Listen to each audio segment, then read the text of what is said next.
Hello সবাইকে আসসালামু আলাইকুম। তো আজকে ব্লগ শুরু করতে যাচ্ছি বন্ধুরা।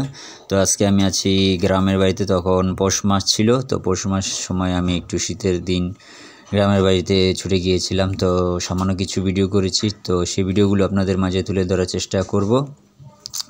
তো বন্ধুরা দেখতে পাচ্ছেন, এই হচ্ছে আমাদের গ্রামের বাড়ি। তো গ্রামের বাড়িতে আসলে টিন সেট ঘর আছে, প্রচুর গাছপালা, অসাধারণ প্রকৃতি।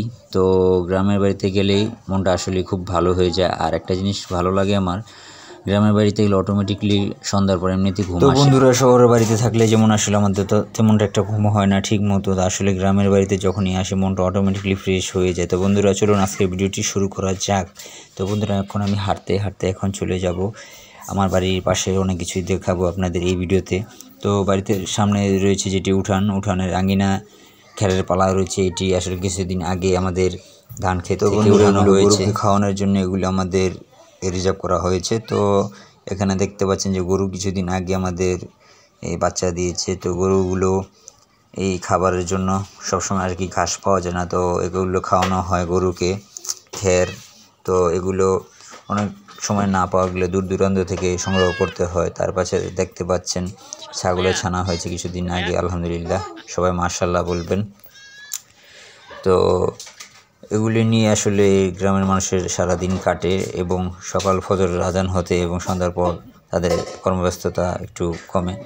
তো তারা সকলেই গ্রামের মানুষ এগুলি নিয়ে তারা হাসি খুশি দিন কাটায়। তো আমাদের বাড়ির পাশে কিছু গাছপালা লাগিয়েছিলাম, তো সেখানে রয়েছে কিছু বাঁশের ঝাড়। বাঁশ কেনা লাগে না আমাদের। আর কিছুদিন আগে এখানে পাট বুনেছিলাম, তো পাটগুলো কাটা শেষ, এখন প্রায় সরজমিন পড়ে আছে। আর ঠিক এখনই আমরা যাব একটু বাজারের দিকে গিয়ে দেখি একটু দেশি মুরগির বাচ্চা এবং পালার জন্য কিছু মুরগির বাচ্চা কিনে আনবো। তো যাওয়ার সময় বাজারে দেখলাম যে পথের পাশেই 3 রাস্তার মোড়ে কিছু মুরগি পাওয়া যাচ্ছে। তো এগুলো আর কি একটু বেশি বয়স্ক বাচ্চা। তো আমরা চিন্তা করলাম একটু ছোটো সাইজের বাচ্চা কিনে আনবো। তো অবশেষে চলে আসলাম ছোটো হাটের মতো বসে একটি সাপ্তাহিক বাজার, সেটি হাটের মতোই। তো এখানে পাওয়া গেল সেই আমাদের পছন্দের মতো এই মুরগিগুলো। তো এখানে হাঁসের বাচ্চা থেকে শুরু করে কবুতর, পাখি, তারপরে অন্যান্য জাতের প্রাণীগুলো পাওয়া যায় এখানে।